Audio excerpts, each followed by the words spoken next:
Assalamu alaikum rahmatullahi barakatuhu children. In this video we are going to learn the structures of sentence, means simple, compound and complex sentences. The sentences can be classified into three types: simple, compound and complex sentence. First, see the definition of simple sentence. A simple sentence is one that has one subject and one predicate. It has only one finite verb. बच्चों, हम subject and predicate के बारे में इससे पहले की video में देख चुके हैं. सब्जेक्ट मीन्स डूअर, करने वाला, और प्रेडिकेट जो उसके बारे में बताता है.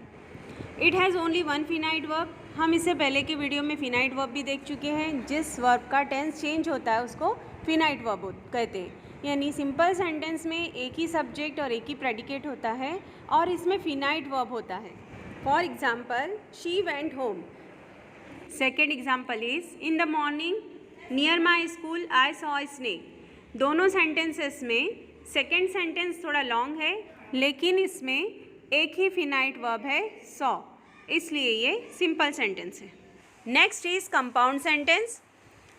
अ compound sentence consist of two or more independent or coordinate clauses.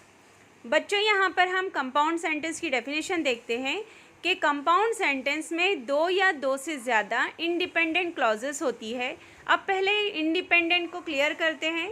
जैसे इंडिपेंडेंट खुद जाहिर करता है फ्री, आज़ाद, यानी ऐसी क्लॉज, यहाँ क्लॉज का मतलब देखते चलें सेंटेंस, ऐसा सेंटेंस यानी क्लॉज जो दूसरे सेंटेंस पे डिपेंड ना हो, मानी अपना मतलब पूरा करने के लिए, यानी अपना मानी कंप्लीट करने के लिए, बल्कि खुद अपना मानी अलग तरीके से समझा रहा हो, उसको इंडिपेंडेंट क्लॉज कहेंगे. And they are joined by coordinators. और ये दोनों ही या दो से ज़्यादा इंडिपेंडेंट क्लॉजेस जो हैं वो कोऑर्डिनेटर से जुड़ी होती है. यहाँ कोऑर्डिनेटर की मिसाल दी है, एंड, बट, सो, और, नॉर, एक्सेट्रा.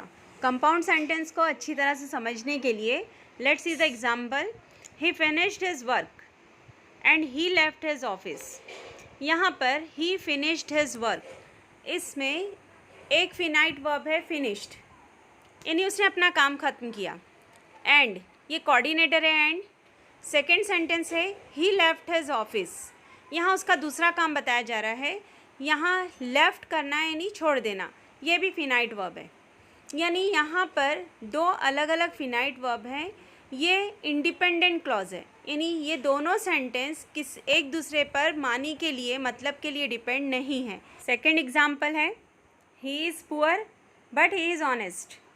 इस सेंटेंस में दो अलग अलग बातें बताई जा रही है और यहाँ ये दोनों ही सेंटेंस कंप्लीट सेंटेंस है और दोनों ही अपने अंदर अलग अलग मानी रखते हैं और दोनों ही मानी के लिए, यानी मीनिंग के लिए, मतलब के लिए एक दूसरे पर डिपेंड नहीं है. बच्चों, आप लोग कंपाउंड सेंटेंस समझ गए होंगे. The third one is complex sentence. Let's see the definition of complex sentence. A complex sentence consist of one main clause and one और मोर डिपेंडेंट और सबऑर्डिनेट क्लॉज. बच्चों, यहाँ पर फ़र्क समझने की कोशिश कीजिए. कॉम्प्लेक्स सेंटेंस कंसिस्ट यानी मुश्तमिल होती है एक मेन क्लॉज पर. एक मेन क्लॉज यानी ऐसी क्लॉज, ऐसी इंडिपेंडेंट क्लॉज जो किसी और पे डिपेंड नहीं होती. उसमें एक मेन क्लॉज होती है और एक या एक से ज़्यादा डिपेंडेंट क्लॉज होती है, यानी ये डिपेंडेंट क्लॉज मेन क्लॉज पर मानी, मतलब के लिए डिपेंड होती है. Let's see the example of complex sentence. She went home after school was over. ये दो सेंटेंस है, she went home, second after school was over. ये दो क्लॉजेस है. इन दोनों क्लॉजेस में मेन क्लॉज देखते हैं कौन सी है, यानी जो किसी पे डिपेंड नहीं है. जैसे शी वेंट होम, ये अपने अंदर अपना कंप्लीट मानी रखता है. ये दूसरी क्लॉज पे डिपेंड नहीं है मानी के लिए, इसलिए ये मेन क्लॉज है. अगर हम नेक्स्ट हिस्सा लें, अगला पार्ट लें, आफ्टर स्कूल वॉज ओवर, तो हम देखेंगे कि ये पार्ट मेन क्लॉज पर डिपेंड है, यानी शी वेंट होम पर ये हिस्सा डिपेंड है. यानी इससे मिलकर, इससे जुड़कर इसकी meaning, after school was over की मीनिंग कंप्लीट होती है. ये कॉम्प्लेक्स सेंटेंस है. Next example is, the boys found the book which had been lost. यहाँ ये दो क्लॉजेस हैं. The boys found the book, ये एक क्लॉज है, और विच हैड बीन लॉस्ट ये सेकेंड क्लॉज है. अब देखते हैं इसमें मेन क्लॉज कौन सी है. The boys found the book, ये मीनिंग के लिहाज से कंप्लीट सेंटेंस है, और विच हैड बीन लॉस्ट ये इनकम्प्लीट सेंटेंस है मीनिंग के लिहाज से, और इसकी मीनिंग पूरी होने के लिए ये डिपेंड है the boys found the book, इसलिए विच हैड बीन लॉस्ट को डिपेंडेंट और सबऑर्डिनेट क्लॉज कहेंगे। और बच्चों, जैसा कि डेफिनेशन में शो हो रहा है कि कॉम्प्लेक्स सेंटेंस जो है वो कंसिस्ट होता है, मुश्तमिल होता है एक मेन क्लॉज पर और दो या दो से ज़्यादा सबऑर्डिनेट क्लॉज पर, यानी ऐसी क्लॉज जो मेन क्लॉज पर डिपेंड होती है। While making complex sentence make noun clause और एडजेक्टिव क्लॉज और एडवर्ब क्लॉज, यानी कॉम्प्लेक्स सेंटेंस बनाते वक्त नाउन क्लॉज, एडजेक्टिव क्लॉज और एडवर्ब क्लॉज का इस्तेमाल किया जाता है। बच्चों, सिंपल सेंटेंस, कॉम्प्लेक्स सेंटेंस और कंपाउंड सेंटेंस में फ़र्क समझने के लिए इन बातों को गौर से देखें और समझने की कोशिश करें। जैसे a simple sentence do not have a subordinator and coordinator, हम पढ़ चुके हैं कि सिंपल सेंटेंस में सबऑर्डिनेटर और कोऑर्डिनेटर नहीं होते। अब देखते हैं सबऑर्डिनेटर।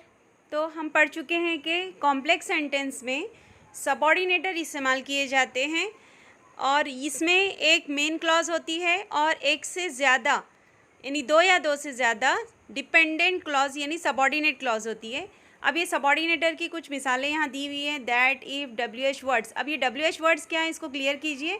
व्हाट, व्हाई, हाउ, व्हेन, ये सारे WH वर्ड्स कहलाते हैं। As, because, as soon as, so, although, though, after, while, etcetera. बच्चों, गौर कीजिए कि जब भी कोई सेंटेंस यानी क्लॉज इन वर्ड्स से सबऑर्डिनेटर से शुरू होती है उसकी मीनिंग कंप्लीट नहीं होती है, यानी वो एक इनकम्प्लीट मीनिंग वाला सेंटेंस होता है और अपनी मीनिंग को कंप्लीट करने के लिए उसको मेन क्लॉज पे डिपेंड होना पड़ता है। अब हम देखते हैं कोऑर्डिनेटर्स क्या हैं। तो यहाँ दी हुई मिसाल एंड, बट, यट, आइदर और, neither nor, therefore, not only but also, etcetera. In words को कोऑर्डिनेटर कहा जाता है और कंपाउंड सेंटेंस बनाते वक्त हम इन्हीं कोऑर्डिनेटर्स का इस्तेमाल करते हैं। जब ये कोऑर्डिनेटर किसी सेंटेंस में इस्तेमाल होते हैं तो इसमें एक या एक से ज़्यादा क्लॉजेस से जुड़े होते हैं ये, और मीनिंग के लिए एक दूसरे पर डिपेंड नहीं होते, यानी ये डिपेंडेंट सेंटेंस होते हैं। Children, it's time to do exercises. Question is identify simple, compound and complex sentence. So let's solve them. I am giving you revision for that. First, simple sentence do not have a coordinator or subordinator. It has one finite verb. Compound sentence has coordinators.